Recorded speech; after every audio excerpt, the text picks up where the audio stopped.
दिनांक 17 सितंबर 2025 को दलित, पिछड़ा, उपेक्षित अल्पसंख्यक शिक्षक महासभा के तत्वाधान में पेरियार रामास्वामी नायकर एवं पूरे विश्व में बौद्ध धर्म को पुनः स्थापित करने वाले बोधिसत्व धम्मपाल अनागारिक का जन्मोत्सव मनाया गया।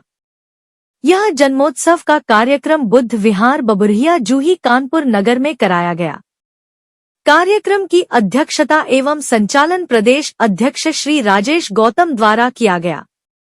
कार्यक्रम में वक्ता श्री सुरेश जी ने रामास्वामी नायकर के जीवन एवं जागरूकता कार्यक्रम पर प्रकाश डाला। उन्होंने बताया कि रामास्वामी नायकर ने पाखंड पर सीधा प्रहार किया। वक्ता डॉक्टर महादेव ने बोधिसत्व धम्मपाल के जीवन पर प्रकाश डाला। उन्होंने बताया कि बोधिसत्व धम्मपाल वही हैं जिन्होंने शिकागो की धर्म संसद में अपने हिस्से का समय स्वामी विवेकानंद को देकर बोलने का मौका दिया, परंतु इतिहास ने स्वामी विवेकानंद को याद रखा व उन्हें बोलने का मौका देने वाले धम्मपाल अनागारिक को भुला दिया।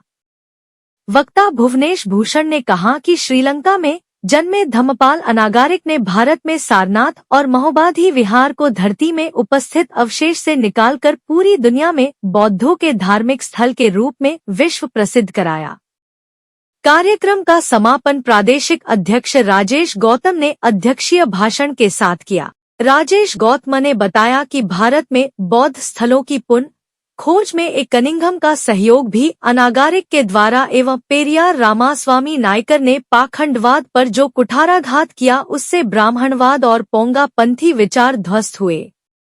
कार्यक्रम में मुख्य रूप से श्री दूधनाथ, जुबेर अहमद, रणजीत कुमार, राजेश संखवार, राम कुमार, हरि भास्कर, पीयूष गौतम, अखिलेश गौतम, कमला गौतम, तारा गौतम, राम प्रसाद, श्री बाबू, उत्तम, राम अवतार आदि उपस्थित रहे। हम लोग आज यहाँ पे एकत्रित हुए हैं कि हम लोग धम्मपाल अनागारिक के बारे में चर्चा करें और पेरियार रामास्वामी नायकर के बारे में चर्चा करें। आप लोग देख रहे होंगे कि पेरियार रामास्वामी नायकर ने अंधविश्वास के खिलाफ जो लड़ाई लड़ी वो इतनी जबरदस्त लड़ाई है कि मनवाद की जड़ें यहाँ पर पूरे भारत में मनवाद की जड़ें उन्होंने हिला के रख दी। इसलिए कहीं कहीं पर उनको कुछ लोग गले से नीचे उतार नहीं पाते। वर्तमान की व्यवस्था तो आप लोग जानते ही हैं कि अगर मनवाद के खिलाफ, ब्राह्मणवाद के खिलाफ अगर कुछ बोला जाए तो निश्चित रूप से इसकी जबरदस्त प्रक्रिया होने लगती है। जो इस समय शासन में लोग बैठे हैं उनके बारे में आप शिक्षक हैं, आप लोगों को कुछ बताने की जरूरत नहीं। हम ये चाहेंगे कि प्रत्येक शिक्षक साथी भंते धम्मपाल अनागारिक के चित्र पर माल्यार्पण करें, क्रम से माल्यार्पण करें, अपनी पुष्पांजलि अर्पित करें। इसके बाद में आगे की चर्चा हम लोग शुरू करेंगे। कृपया आप लोग क्रम से माल्यार्पण और पुष्पांजलि बताएं।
साथियों, आज इस शुभ दिन पर 17 सितंबर के शुभ दिन पर जिसको विश्वकर्मा पूजा के नाम पर मनवादियों ने इस सुंदर दिन को अपने कुकर्मों से आच्छादित कर रखा है, तो आइए हम प्रकाश डालें व्यक्तित्व और कृतित्व पर कि पेरियार रामास्वामी नायकर और भंते बोधिसत्व धम्मपाल अनागारिक का जीवन कैसा रहा। हम आमंत्रित करेंगे सुरेश भाई को कि आज इन दोनों शख्सियत के कृतित्व और व्यक्तित्व पर प्रकाश डालें। सुरेश भाई से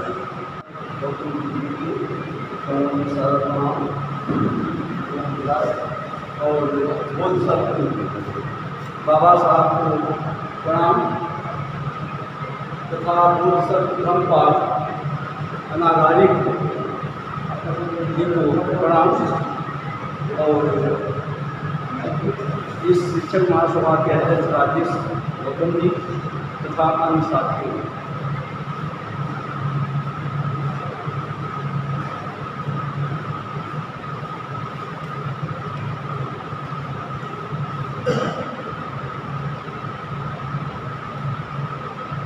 पेरियार रामास्वामी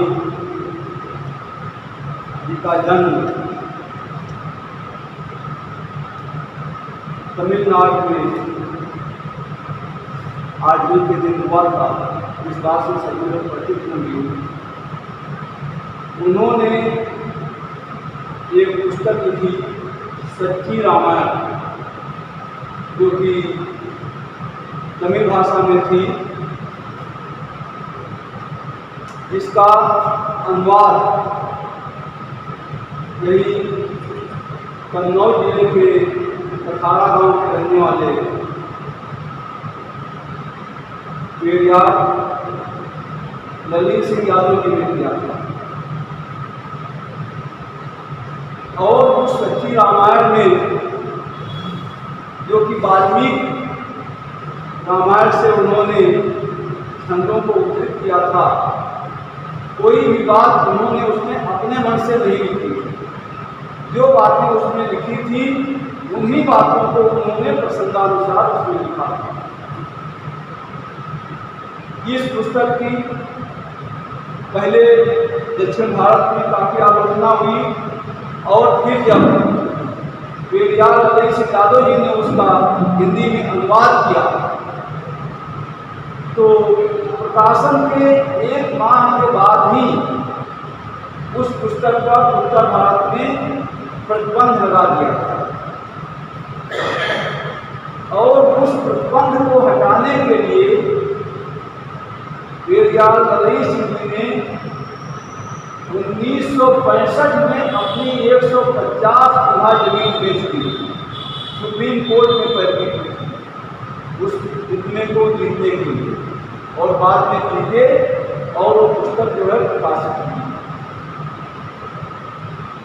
यह जैसा कि हमें जानकारी है, उस समय के पेरियार रामास्वामी जी महान इंजीनियर थे और उसके साथ साथ समाज के प्रति बहुत ही चिंतित थे।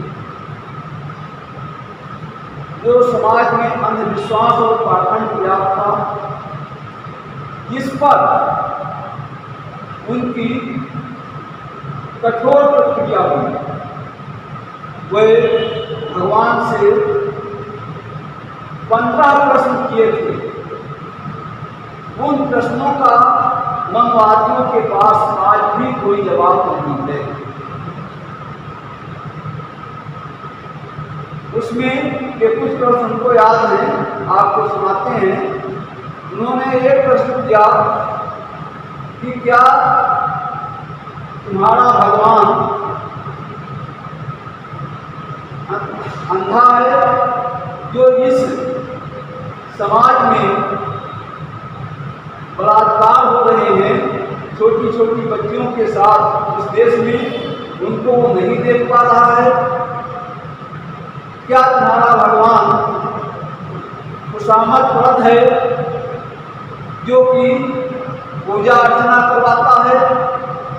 क्या तुम्हारा भगवान इतनी अच्छी जगह पर स्वर्गलोक में होते हुए भी भूखा रहता है, जो हम लोगों से लड्डू पेड़ा बर्फी खाने को मांगता रहता है? इस प्रकार के 15 सवाल जो है उन्होंने समाज से, जो मनवादी समाज थे उससे दागे थे, जिनका आज तक जो है कोई जवाब नहीं है मनवादियों के पास। तो इस प्रकार के जो हमारे महापुरुष जो हुए हैं उनको जो है हम लोगों के समझ नहीं लाया गया। यहाँ तक कि ज्योतिबा फुले जी का सिर्फ इतना वर्णन है सामान्य विज्ञान में कि इन्होंने सत्यशोधक समाज की स्थापना की। और सत्यशोधक समाज क्या है, उसमें क्या उन्होंने किया, इसके बारे में कोई वर्णन नहीं। जैसा कि करुणा जी हमारे सोशल साइंस के अध्यापक हैं, ये विस्तार से इस बात को जानते होंगे कि मैं इस बात को सही कह रहा हूँ या गलत कह रहा हूँ, क्यों इतना ही वर्णन। उसी प्रकार से जो जैसे ये जो महापुरुष हमारे हुए हैं उनकी रचना के बारे में कौन बता दिया गया, जैसे बाबा साहब के हुए, बाबा साहब के बारे में कौन कितना बता दिया गया दबी जुबान से कि इन्होंने संविधान का निर्माण किया, लेकिन किन परिस्थितियों में क्या क्या लड़ करके, क्या क्या बलिदान करके जो है संविधान की रचना किया, इसका कोई जिक्र नहीं है। और क्या जो है उन्होंने हम लोगों के लिए उसमें अधिकार और कर्तव्य किए, इसको कोई बताने वाला नहीं है। तो जब तक हम लोग बुद्धिजीवी वर्ग यहाँ पर सभी बैठे सभी अध्यापक हैं, जब तक इनके बारे में पढ़ेंगे नहीं और समाज को बताएंगे नहीं, तब तक हम, हमारा समाज, हमारे बच्चे उन्हीं मंदिरों और मस्जिदों तथा मकबरों के चक्कर लगाते रहेंगे और उनमें तर्कवादी तथा वैज्ञानिक सोच उत्पन्न नहीं होगी। तो आज इस मौके पर आप लोगों से हमारी यही गुजारिश है कि जो है आप लोग इसको, इन लोगों को पढ़िए और जो है अपने बच्चों को तथा समाज के बच्चों को, बड़े नहीं मानते हैं कोई बात नहीं है, जो छोटे बच्चे तो मानते हैं, मानेंगे अभी, तो उनको कम से कम हम समझाएं तो जरूर मानेंगे। और अभी हमने रास्ते में चर्चा किया था भाई साहब से कि एक समाज सुधार को एक लोगों के सहयोग से, आरसी जाटों के सहयोग से हमारा कदम बढ़ा है। शिवगढ़ा केसा के पास में एक छोटा सा बिहार है, उसमें 5 सितंबर से, इसी वाली 5 सितंबर से सायं 6 बजे से 7:30 बजे तक नर्सरी से कक्षा 8 तक का निःशुल्क कक्षाएँ चलाई जा रही हैं और उनको वहाँ की पाठ्य सामग्री भी हम लोग उपलब्ध करवा रहे हैं। तो यदि कोई महानुभाव उसमें हिस्सा लेना चाहे तो वह भी साधन तो आमंत्रित करें। यह भी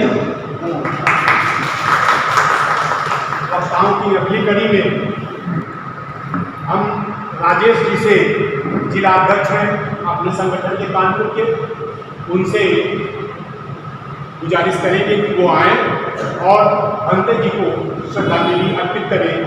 भंते धर्मपाल।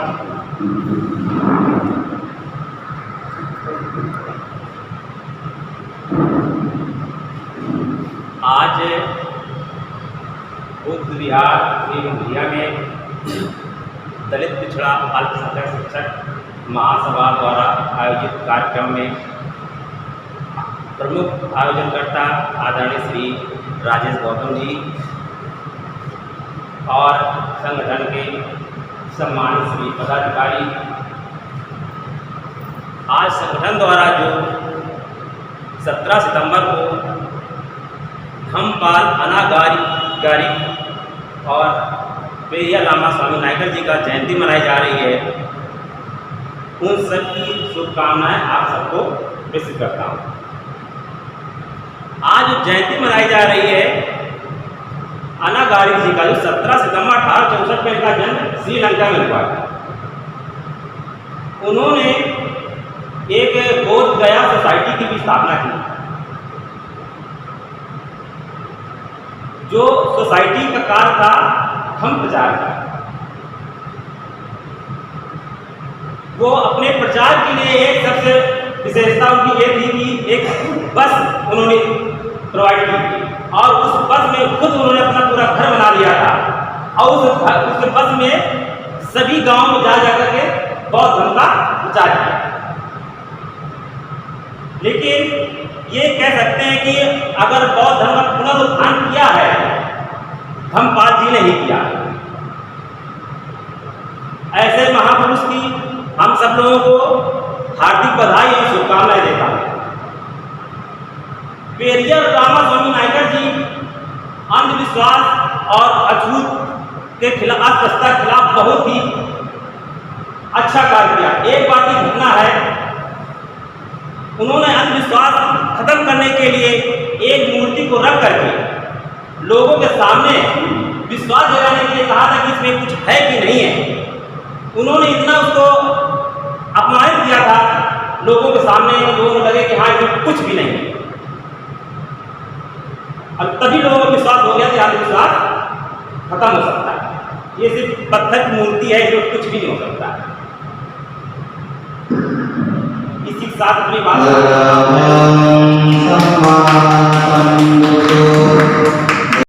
भंते अनागारी पर और रामास्वामी नायकर की जीवनी पर प्रकाश डाले। डॉक्टर महात्मा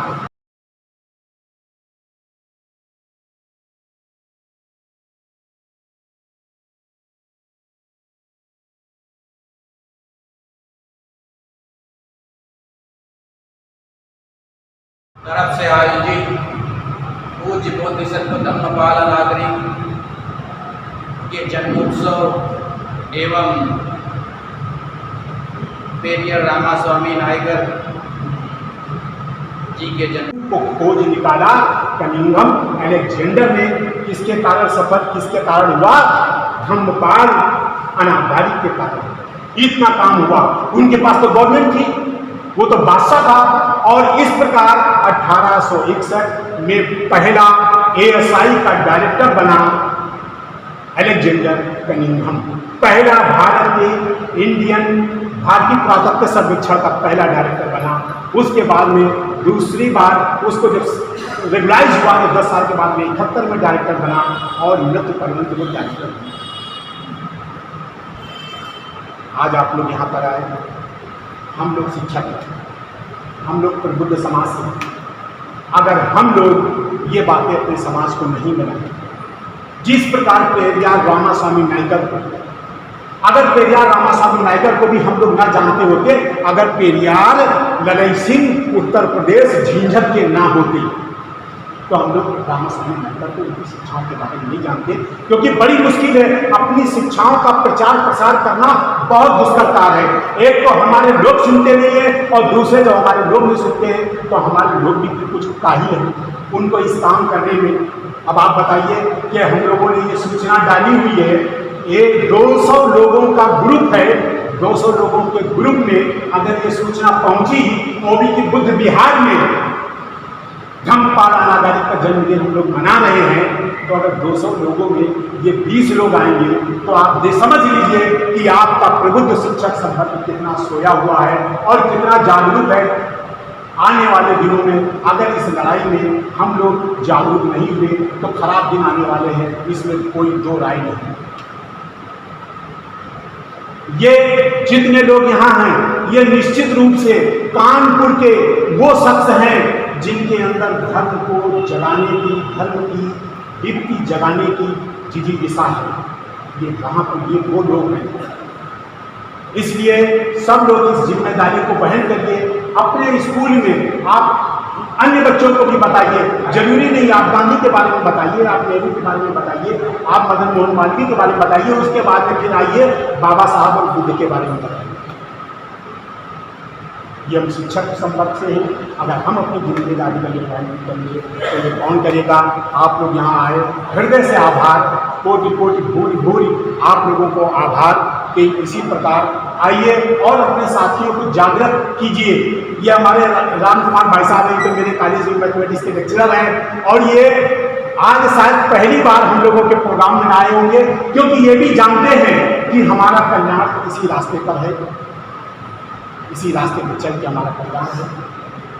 क्योंकि आज विपස්සना इस समय ढेवड़ी घाट पर मेडिटेशन हॉल है, वहां पर विपස්සना एक साहू जी के हाथ में है। निश्चित रूप से वो साहू नहीं है, वो इंसान है और वो जितना बढ़िया काम कर रहे हैं, लेकिन ये काम तो हम लोगों को करना चाहिए कि आनापानसति और विपස්සना की शिक्षा और इसका प्रशिक्षण हमें अपने बच्चों को देना चाहिए था। क्योंकि बाबा साहब के कारण, भगवान बुद्ध के कारण असली लाभ तो हमको उठाना चाहिए था। हमारे लोग लाभ नहीं उठाते हैं। वहाँ पर अरुणाचल से, मणिपुर से, मिजोरम से, जर्मनी से, थाईलैंड से दुनिया का उपासक आता है और वहाँ पर साधना करता है ढेवड़ी घाट में। बाबूजी से भी कहेंगे कि 10 दिन का शिविर आप वहाँ ज्वाइन करके देखिए, आपको बड़ा लाभ होगा। क्योंकि सारी बीमारियां हमारे ब्रेन से उपजती हैं, मन की शांति से सारी समस्याएं, सारी बीमारियों का अंत होता है। इसी साथ हम आपको बहुत बहुत साधुवाद देंगे। ठीक है।